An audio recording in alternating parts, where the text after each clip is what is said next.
Italian movies. It's so unusual. Thank you anyway. So do you subscribe to the Archon theory? That's different again. That's the in the Atlantis book I dealt with them when I said that John D.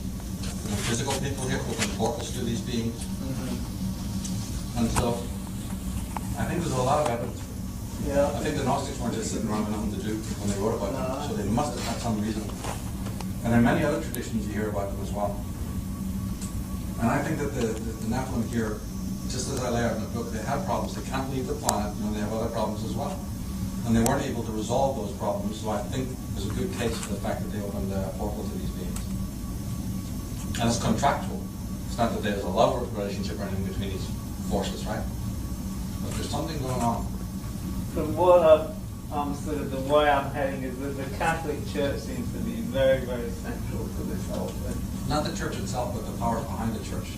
The religion is just the arts, the art. Yeah, I'm talking about the Jesuits, Vatican. the Jesuits black are and the identical to the Illuminati. There's no difference, one hair's breadth difference between Jesuits and Illuminati. They're the same. And anybody's done 5 minutes of homework, let alone read my stuff, you can prove it. In fact, they were so lethal that the Vatican banned them for centuries. Didn't they have a war in the 19th Yeah. century or something? The Jesuits themselves were banned by their own people. So when they come across pretending to be the Society of Jesus and all, even the popes have arisen to ban them. And then the next 5 minutes, another pope who they put on the throne brings them back in again. So what can you say to that? Well, I read the oath that they take once they're trusted, and it's pretty full on. There's incredible work that's been done on that. Yeah, but remember, they're all a cabal. You have to have the royalism, and you have to have the theology working hand in hand. They pretend on paper to be opposite. There's even a school of people who believe that the Illuminati is fighting the Vatican. What a bunch of crap. That's what, but they don't mind you thinking that on the surface. That works really great. Because then what do? We polarize ourselves by aligning with one of these groups. Right? You align with one, you're already polarized. That's what politics basically works as. Help you polarize your allegiances.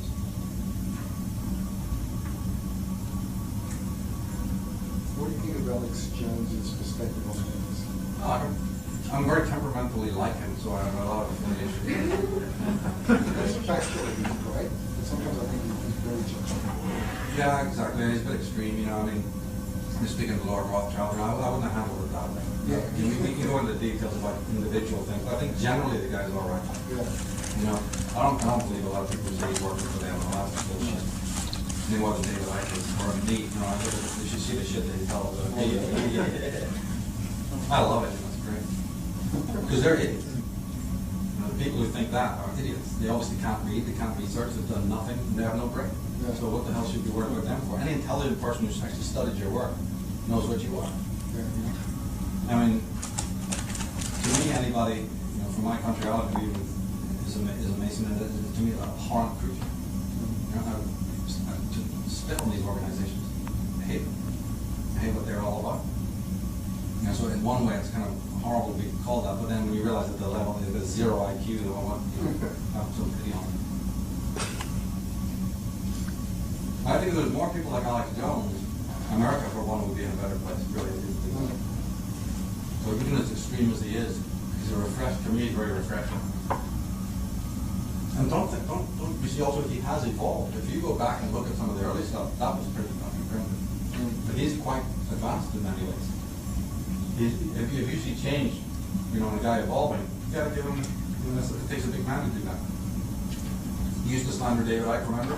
And then he had David Icke on his show.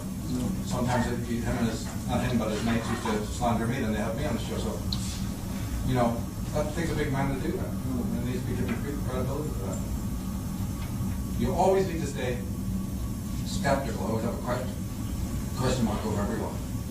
But unless you see real evidence to say that somebody's working for them, that's a big statement to say that. It's quite scandalous to say that. And some people can make a judgment on that because he said this, like one sentence. One sentence. And it's like, yeah, but look at all the other stuff. But look at Freud, Nietzsche, Crowley, the whole lot. Blavatsky. Everybody's blaming them. They haven't read a damn word these people said. And it's usually somebody else that followed along from them, took their knowledge and misused it, that really deserves the blame. And then these guys have never heard them. And right back, so have you ever heard of Edward Bernays? Have you ever heard of Alice Bailey? Blame them. Well, I've never heard of them. What are you talking about? Goodbye. Take a hike. I think people in the political system know who are genuine and try to do a good job. Yes, of course there are. Everything you see, you think, well, is everyone... There are and there always have been, but they get compromised early. The system works just like a teacher. You know, they've either photographed you, or they've got you to go through some lower level Masonic rituals and compromise you. There's 101 ways in which they get to compromise you. There's a movie called Brotherhood of the Bell. I have it on the forum. You should watch that because that will answer your question. A good man whose family's been involved with secret societies, even in fact he happens to belong to a secret society, but he's a good man. But the moment that he doesn't want to do what the secret society, like a mafia thing, you do something for us, we call on you. Well, the story opens where they call on him to go and kill someone. A very good friend of his. And the character, I think it's who's the actor in that? Glenn Ford. He won't do it. And so the society turns on him and ruins his life. So even insiders, and there's a big thick book by Martin Short called Inside the Brotherhood, which is a huge chronicle of all the Masonic people who've been undercut by their own order because they disobeyed. And many of them were police, high-ranking policemen, whose story came out that they were Masons, they didn't do what their brothers told them to do, and then they suffered the consequences. So of course we have good people. You even have good people within these Masonic lodges themselves, trying to do good for humanity, trying to go back to the esoteric principles. The group that is the evil one, so to speak, is a very small group actually, but they have a lot of control. But it's not unbreakable, as we will see later on. You know, that control is not unbreakable. But you need many kinds of ways to undermine it. If you just come out of the one direction, they're ready for you. The political system is of their making. So if you fight within it, you only have limited success. So yeah, I believe in politics to a certain degree, but I have to be a realist. It'll only work to a certain degree. We're just infected with all of these evil people who can really end up controlling you. And when you turn around and say to these people, have you heard of these Lord Palmerstons, have you heard of these Mandel houses? They go, no. So if you're going to be in the political system, you don't know who invented your political system. You don't know who created the Bretton Woods Agreement and all these other agreements. So you have to turn to the David Icke and other people to learn who are the architects of this political system. And then your faith in it is somewhat, more chastened. If you just go plowing in there thinking, oh, there's all these good people trying to do good things, then it's like you don't know who's funding it then, like you're saying. Who's putting up the money for these candidates? Who do they really serve?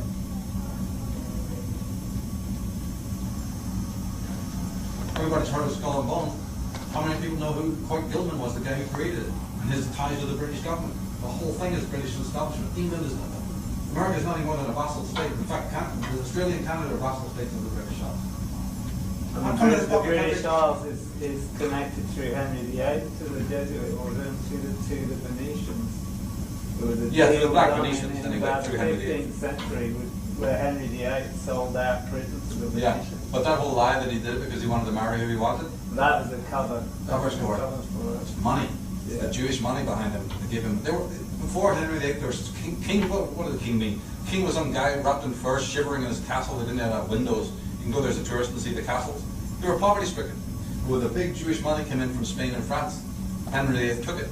But it meant he had to break from the Catholic Church because the Jews, of course, don't ostensibly run with the Catholics.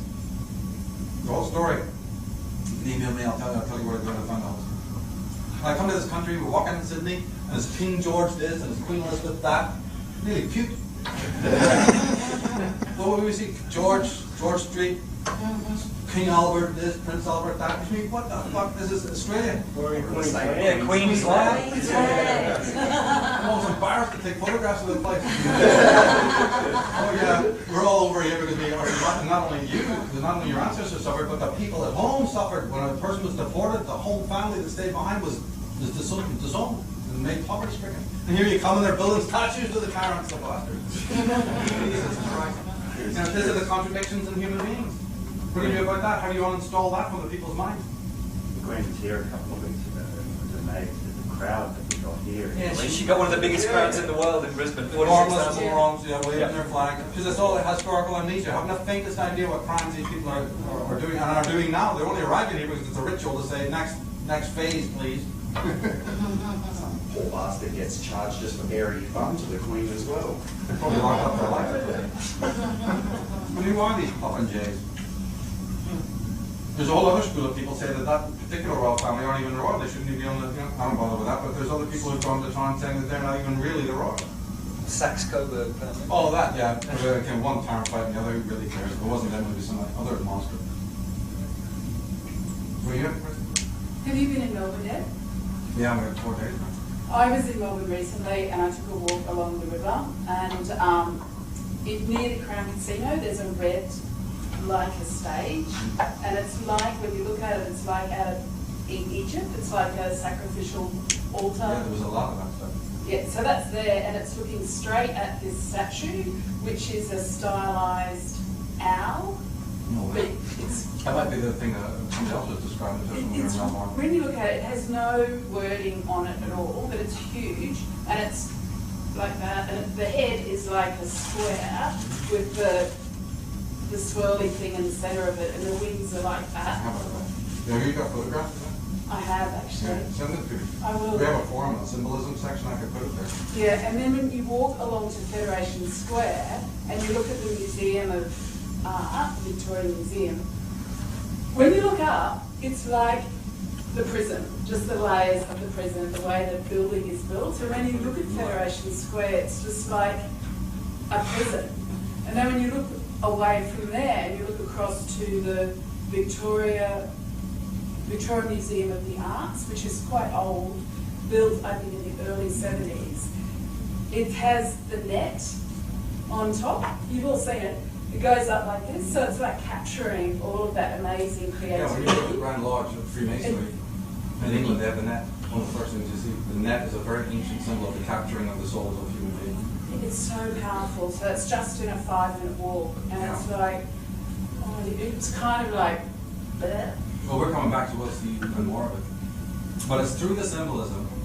You can take many roads when we're covering all this. Symbolism and etymology, this study of words, you use both, and one will lead to the other anyway. And then from there you go into the myths and legends themselves. You know, before you know, you've got all the tools to uncover and decipher all of this stuff, because it requires decipherment. Nobody's, school teachers aren't going to tell you, they don't even know what they're talking about. Yeah, but these are just vassal states, basically. And that's why for Alex Jones can blow as many bullhorns as he wants and scream as loud as he wants, and I'm alright with it, as long, because he's pointed that out. See, you may disagree with 90% of what he's saying, but as long as he points that out. And he let me, when I was on a show, he let me get into the British establishment, we agreed.